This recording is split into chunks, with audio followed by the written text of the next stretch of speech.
ये है ईरान, दुनिया की कदीम तरीन सिविलाइजेशंस में से एक। पिछले करीबन 500 सालों से ईरान इन्हीं बॉर्डर्स के साथ दुनिया के नक्शे पर मौजूद है और शायद ही दुनिया की कोई सुपर पावर हो जिससे ईरान का टकराव ना हुआ हो, चाहे वो रोमन्स हो, अरब्स हो, मंगोल हो, तुर्क हो, रशियंस हो या फिर ब्रिटेन हो। हर एक सुपर पावर ने ईरान को फतह करने की कोशिश की है और इसकी एक बड़ी वजह तो ये थी कि ईरान दुनिया के क्रॉस रोड पर है। यही वो एक कंट्री है जो यूरोप, अफ्रीका और एशिया तीनों कॉन्टिनेंट्स को आपस में कनेक्ट करता है। आज का ईरान 7 कंट्रीज के साथ बॉर्डर शेयर करता है। ईस्टर्न साइड पर पाकिस्तान, अफगानिस्तान और तुर्कमानिस्तान के साथ और वेस्टर्न साइड पर इराक, तुर्की, आर्मेनिया और अजरबैजान के साथ। इसके अलावा ईरान को 3 समुद्रों की भी एक्सेस है। इसके नॉर्थ में कैस्पियन सी है और साउथ में पर्शियन गल्फ और गल्फ ऑफ ओमान। ईरान की सदर्न साइड पर ही दुनिया का सबसे इम्पोर्टेंट और खतरनाक पॉइंट भी है जिसे स्ट्रेट ऑफ हॉर्मुज कहते हैं। पूरी दुनिया की 20% ऑयल और गैस की सप्लाई इसी पॉइंट से गुजर कर आती है। स्ट्रेट ऑफ हॉर्मुज के पास ये 7 आइलैंड्स भी 1970 से ईरान के कंट्रोल में है। हालांकि इससे पहले इन पर यूएई का कंट्रोल था। इसी तरह इधर कैस्पियन सी में भी ये आशूरा डे आइलैंड ईरान के कंट्रोल में है। पिछले 40 सालों से ईरान वेस्टर्न वर्ल्ड के लिए एक सरदर्द बना हुआ है। लेकिन आखिर ऐसी क्या वजह है कि इतनी पावरफुल आर्मीज और इकोनॉमीज होने के बावजूद अभी तक कोई भी वेस्टर्न कंट्री ईरान पर अटैक करके उस पर कब्जा नहीं कर सकी? सब कंट्रीज जानते हैं कि ईरान पर डायरेक्ट अटैक करना बहुत ज्यादा बैकफायर कर सकता है। ईरान को अनकॉन्करेबल बनाने में बहुत सी और रीजंस के साथ साथ उसकी ज्योग्राफी का भी बहुत बड़ा रोल है। सच ये है कि आज की वीडियो में हम देखेंगे कि ईरान की हिस्ट्री, उसकी ज्योग्राफी और उसकी प्रॉक्सी वॉर्स ने उसे इतना पावरफुल कैसे बना दिया है।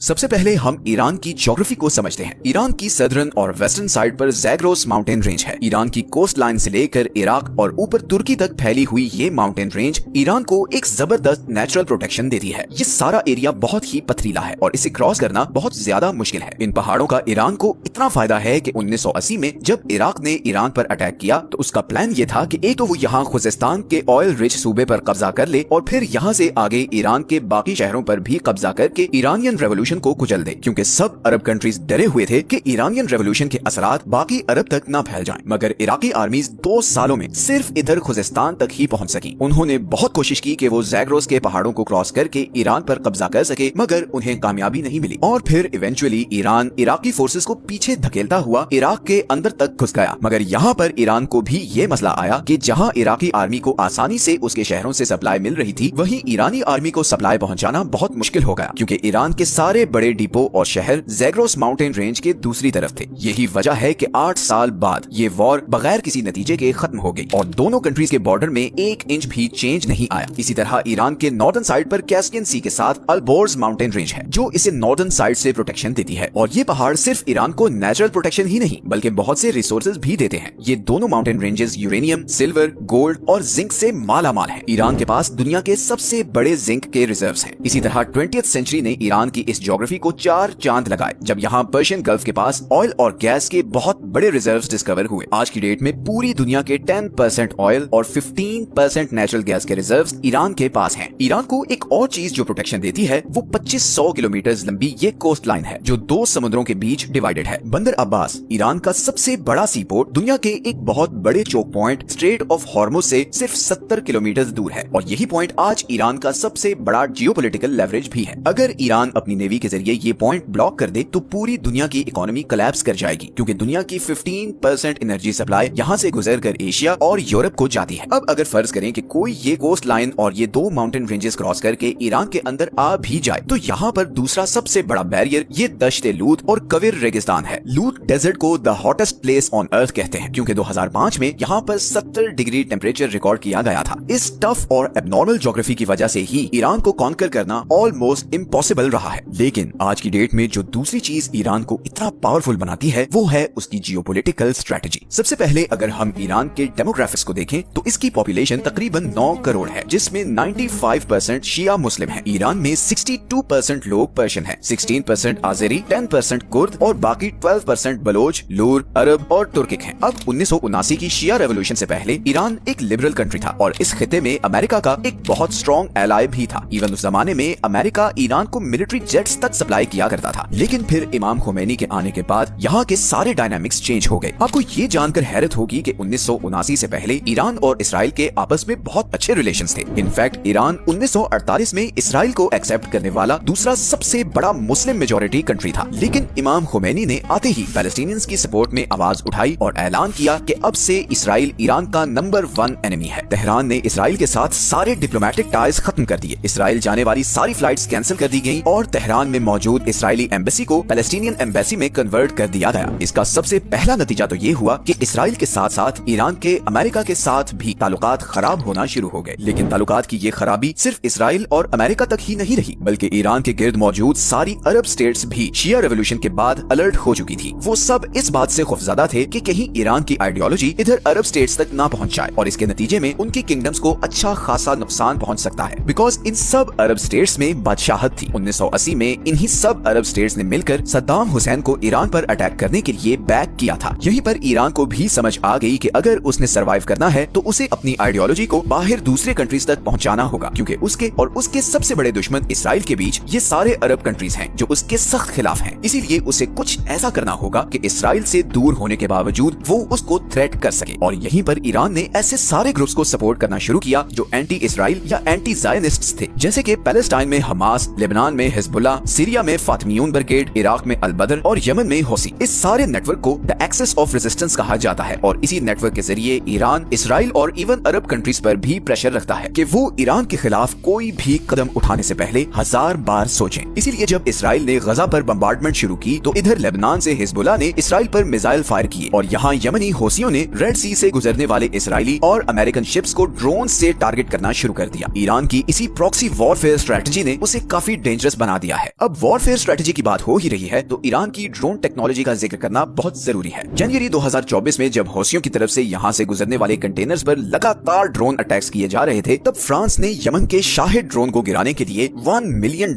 वाला Aster 15 surface to air missile use किया, जबकि यमनी ड्रोन की कॉस्ट सिर्फ $20,000 थी। यमनी हौसियों को ये सारे ड्रोन्स ईरान सप्लाई कर रहा है और इन ड्रोन्स की इतनी धूम मची है कि रशिया यूक्रेन के खिलाफ भी इन्हीं ईरानी ड्रोन्स को इस्तेमाल कर रहा है। अमेरिकन सेंट्रल कमांड की 2022 की रिपोर्ट के मुताबिक ईरान के पास पूरे मिडिल ईस्ट में सबसे ज्यादा और मॉडर्न बैलिस्टिक मिसाइल हैं। ईरान के सारे मिसाइल्स 2000 किलोमीटर तक अपने टारगेट को हिट कर सकते हैं। तो इन अ नटशेल अगर हम ईरान की ज्योग्राफी, उसकी प्रॉक्सी स्ट्रेटजी और ड्रोन टेक्नोलॉजी को देखें तो इसके बावजूद कि ईरान पर वेस्टर्न दुनिया की सैंक्शंस हैं और उसकी इकोनॉमी ऑफिशियल ग्राउंड्स पर बहुत छोटी है, ईरान एक ऐसे कंट्री के तौर पर सामने आता है जिसके पोटेंशियल के बारे में बहुत सी अनसर्टेनिटीज हैं, चाहे वो उसका न्यूक्लियर प्रोग्राम हो, प्रॉक्सी नेटवर्क्स की फंडिंग हो या मिसाइल टेक्नोलॉजी। ईरान के बारे में बहुत से ग्रे एरियाज हैं जिनकी वजह से वेस्टर्न कंट्रीज उस पर डायरेक्ट अटैक करने से कतराते हैं। अगर हम सिर्फ यही एक पॉइंट को देखें कि दुनिया के 2 choke points strait of Hormuz और बाब अल मंदेब ईरान की टारगेट रेंज में हैं, तो यही चीज उसे बहुत पावरफुल लेवरेज दे देती है। और अब तो रशिया और चाइना भी अनऑफिशियली ईरान को बैक कर रहे हैं। अभी हाल ही में जब हमास के लीडर इस्माइल हुनिये को ईरान में असैसिनेट किया गया तो बहुत सी ऐसी अनकन्फर्म्ड रिपोर्ट्स भी सामने आई कि रशियन इंटेलिजेंस और मिलिट्री जनरल्स ईरानी ऑफिशियल से मिले हैं और उन्हें यकीन दिलाया है कि अगर वो इसराइल के खिलाफ रिटेलिएट करते हैं तो वो ईरान का भरपूर साथ देंगे। फिलहाल तो इस्माइल हुनिये के कत्ल के बाद ईरान की इंटरनल सिक्योरिटी पर बहुत से सवालात उठ रहे हैं और बज़ाहिर ऐसा लग रहा है जैसे इंटरनली कुछ गड़बड़ भी है। ईरान इस पर कब और कैसे रिटेलिएट करेगा और क्या ईरान इसराइल और अमेरिका का जवाबी वार सहने की सलाहियत रखता है, ये तो आने वाला वक्त ही बताएगा। ये हैं वो सारे सोर्सेज जहां से हमने इस वीडियो के लिए कंसल्ट किया है। मिलते हैं नेक्स्ट वीडियो में एक और इंटरेस्टिंग टॉपिक के साथ। अपना ख्याल रखें। अल्लाह हाफिज।